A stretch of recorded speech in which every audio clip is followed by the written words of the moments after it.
Propicios días. No recuerdo cuál fue el último vídeo que grabé ya, pero bueno, vamos a hablar un poco de esto, ¿no? ¿Sabéis cuál sería la diferencia entre la conducta suicida y la conducta autolítica o autolesiva? Que en la primera, la persona desea dejar de vivir para poder dejar de sentir, mientras que en la segunda, la persona desea poder sentir para poder seguir viviendo. Hoy vamos a centrarnos en la primera, evidentemente. Si no, no se llamaría así el vídeo. Claro, todos estamos acostumbrados a pensar en el suicidio como algo terrible, ¿no? Porque somos hijos de nuestro tiempo y es lo que hay, ¿no?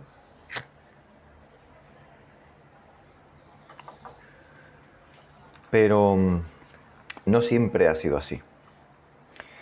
Por ejemplo, en la Grecia clásica se consideraba un remedio digno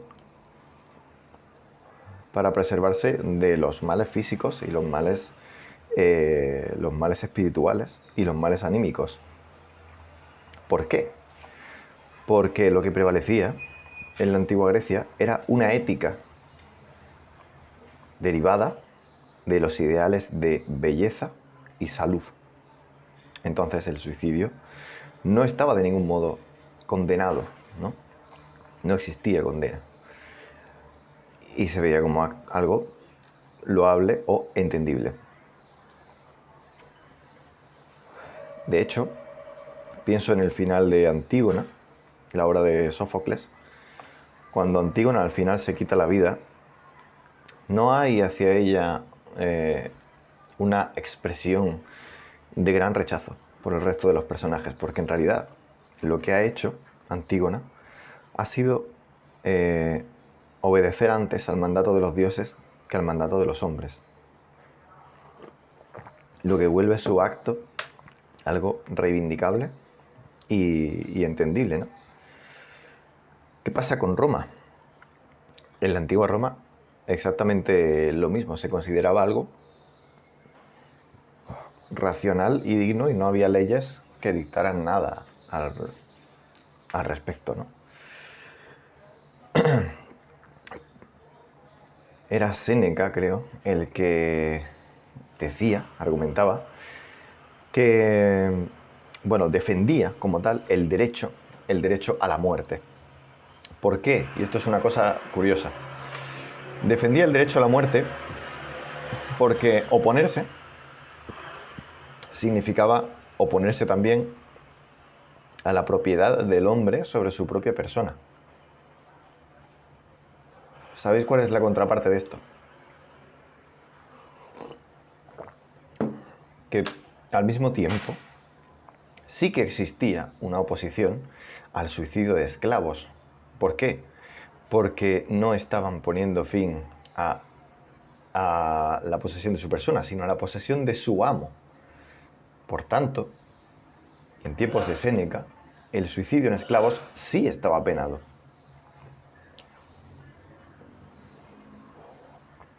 Como veis, la relación entre la actitud que hay ante el suicidio siempre siempre es una relación directa a la retórica que existe en una cultura y en un tiempo determinado. Si nos movemos más hacia la Edad Media, ¿no?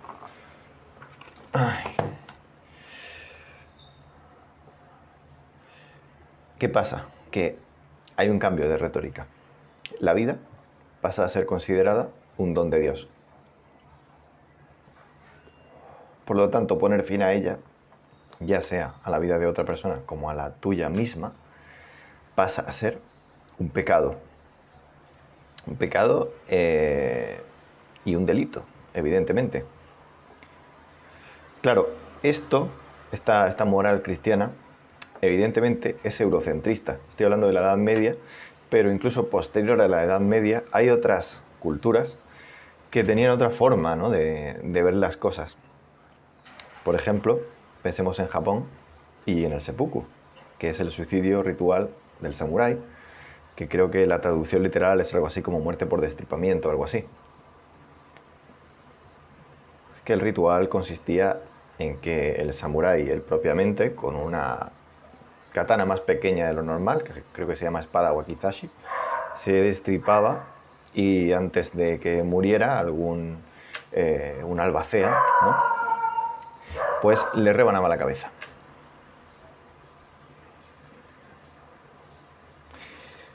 ¿Por qué? ¿Cuál era la retórica de esto?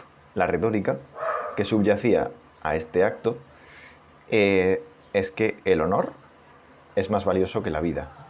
Por tanto, ese ritual, ¿para qué se hacía? Para cuando había habido cualquier tipo de infamia, para preservar el honor, tanto individual como el familiar.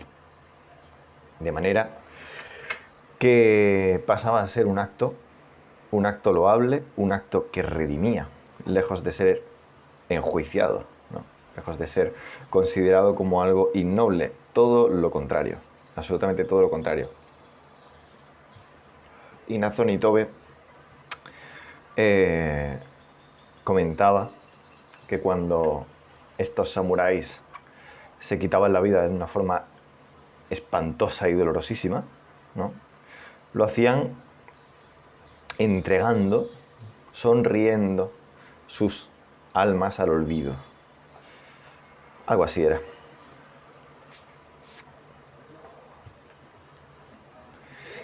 Hasta la edad contemporánea siguió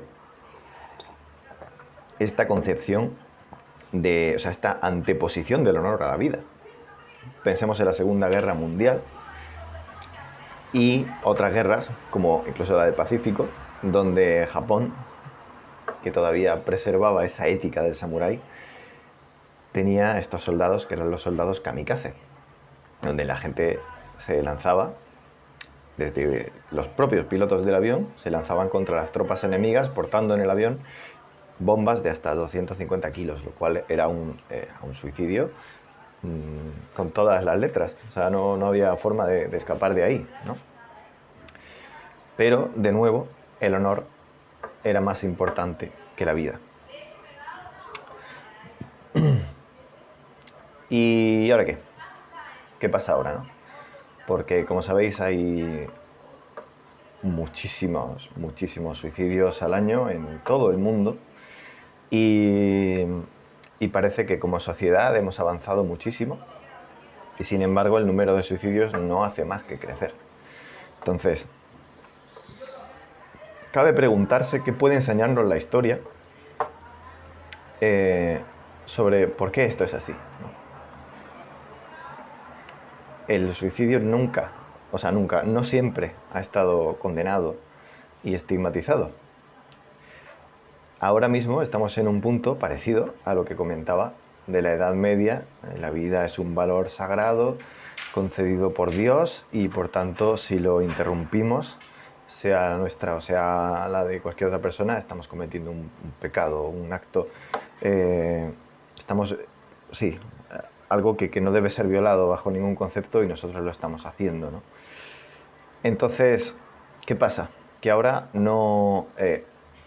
el discurso, ese marco discursivo, ese marco retórico que nos hace relacionarlos con la idea de la muerte, no pertenece tanto a la religión, sino más bien a la medicina.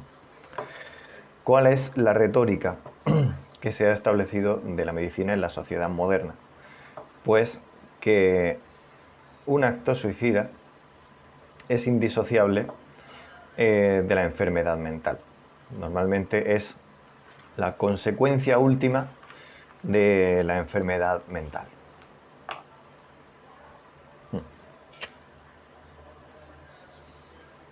¿Os acordáis de lo que decía de Séneca, ¿no? De que era arrebatar al hombre la propiedad de su propia persona. ¿Qué es persona? Etimológicamente, persona es máscara. Es decir, la persona es quien decidimos ser ante el mundo. Es como literalmente el papel que representamos en el mundo ante la mirada del otro. Cuando existe esta retórica de que siquiera pensar en quitarse la vida, lo cual es un pensamiento que todo el mundo tiene alguna vez que otra, con mayor o menor frecuencia, y que, como vemos, en muchos momentos de la historia ha estado perfectamente normalizado.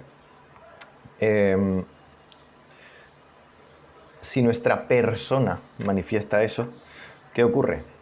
¿Quién somos de pronto para el mundo? Somos unos enfermos mentales. Y lo que ocurre es que la enfermedad mental, como tal, ¿no?, como concepto ambiguo, como paraguas terminológico, está fuertemente estigmatizado. Casi que es lo más estigmatizado que hay a día de hoy, por encima de cualquier otra enfermedad o dolencia física. Porque hay toda una mitología en relación a la enfermedad mental, que ya de por sí es una tautología. No es una tautología, es un oxímoron, en realidad, que es distinto, ¿no? Pero está como como es algo que la gente ni siquiera sabe definir, pues al final cae en el misterio, y todo lo que cae en el misterio da lugar a toda clase de historias para poder explicarlo. Es decir, si piensas en alguien que tiene una enfermedad mental, ¿no?, pues como no sabes qué es exactamente, puedes pensar de todo. Puedes pensar que es alguien peligroso, puedes pensar que es alguien incontrolable, que es alguien que nunca sabes qué va a hacer, ¿no? Entonces, claro, nadie quiere presentarse ante el mundo, nadie quiere ser esa persona, ¿no?, tener esa máscara, representar ese papel de enfermo mental. Y, por tanto, en la actualidad lo que se tiende es a reprimir cualquier expresión que indique que en algún momento hemos pensado en quitarnos la vida, por el motivo que sea.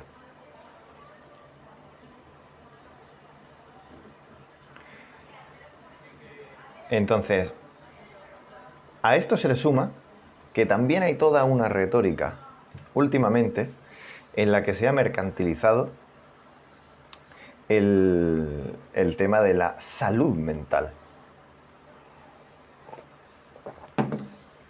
Y allá donde vayas, vas a ver libros, muchos libros, y muchas frases, y mucho de todo, que te enseñan a no estar mal, que te enseñan a, bueno, evita los pensamientos intrusivos, siéntete bien aunque todo esté mal. Ese tipo de mensajes, que normalmente son el título, o normalmente la gente los comparte en post de Instagram bastante vomitivos en su mayor parte, lo que hacen es decirte, está mal estar mal. O sea, huye de ahí. Cuando en realidad la postura más sana es permitirse estar en contacto con el malestar. Y ya pasará, porque todo va cambiando. O sea, esta es una aproximación más bien budista, pero claro, la ética budista no es para nada lo que prima en la sociedad contemporánea, ¿no? Pero desde el budismo a lo que se anima es a estar presente en todo, en las cosas malas y las cosas buenas. Porque todo es efímero, todo va a pasar, todo va a cambiar, absolutamente todo.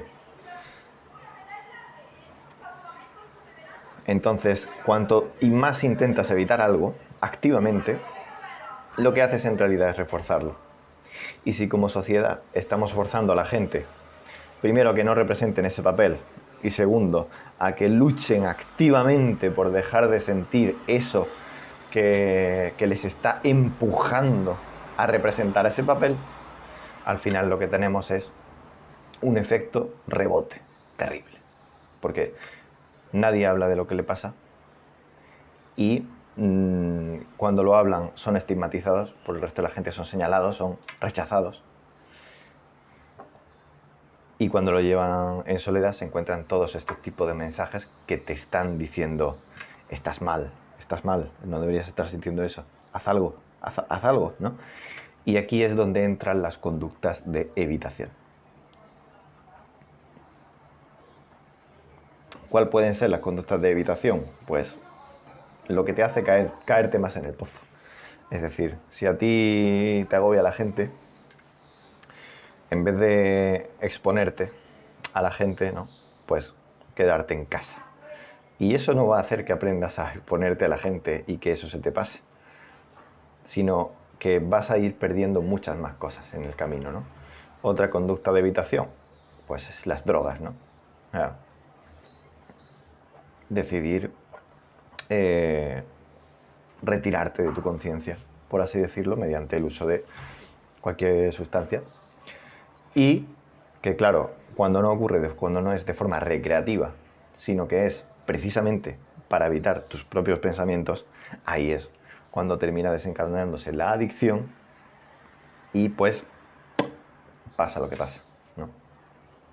Al final, la demografía del suicidio actual, cuando más ocurre es con alcohólicos y con jugadores, ¿no? Y tanto el alcohol como el juego compulsivo, las dos cosas, son conductas de evitación, de evitar estar en contacto tú, permitirte ser permeable a lo que tienes en tu interior, lo bueno y lo malo. Si no estás en contacto con ello, no puedes trabajar con ello. Si no puedes trabajar con ello, solo va a crecer. A no ser que tengas una gran suerte y tu contexto por arte de magia cambie, pero si lo único que estás haciendo es beber para no pensar en ello cada vez que empiezas a pensar en ello, o jugar y jugar y jugar para sentir euforia esa vez que de vez en cuando ganas algo, pues antes que te des cuenta, estás jodido, ¿no? Y claro, evidentemente también está el hecho de las condiciones materiales, ¿no? O sea, hay muchos... Quiero decir,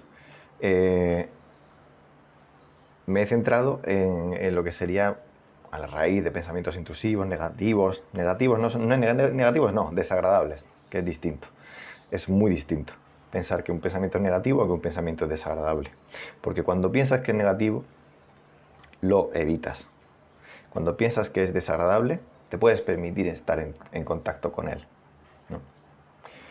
Pero claro, luego está el tema de las condiciones materiales de la gente, que pues, al final no influye tanto tu pensamiento o la retórica que haya como sociedad, salvo a posteriori. Es decir, una persona al final lo pierde todo, lo desahucian, termina en la calle y se termina ahorcando, por ejemplo, ¿no? El motivo que le ha llevado a eso ha sido sus condiciones materiales. Pero en retrospectiva, aún así, luego la sociedad lo señala. Lo señala y dice, esta persona era un cobarde. Esta persona no luchó lo suficiente. ¿Entendéis? Entonces, no hay de ninguna manera una aproximación sana hacia la conducta suicida. Se mire por donde se mire. Y, claro, estoy diciendo que sea sano pensar en el suicidio. No. Lo que estoy diciendo es que es profundamente insano rechazarlo bajo todos los medios y decir, Dios mío, este es un tema que no hay que tocarlo. La gente tiene miedo, y las instituciones me refiero, de lanzar campañas de prevención de suicidio por el tabú del efecto llamada, de decir que sí, que solo el hecho de hablar de suicidio va a hacer que la gente se tire en masa como si fueran lemmings por un acantilado. Y no es así. Es uno de tantos mitos que hay detrás de la conducta suicida. Y eso es lo que lleva también a que haya una falta de prevención brutal.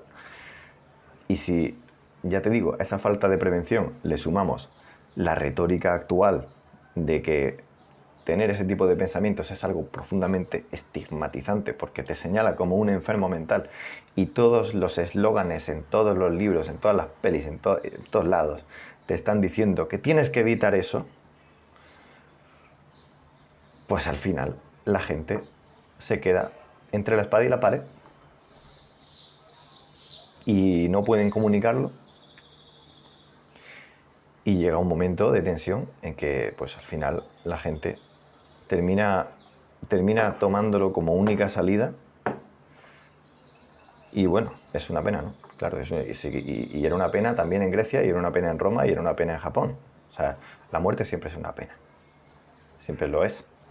Aunque todo acabe y al final sea el destino de todo el mundo, pero el hecho de terminar prematuramente con tu vida, por el motivo que sea, siempre es una pena.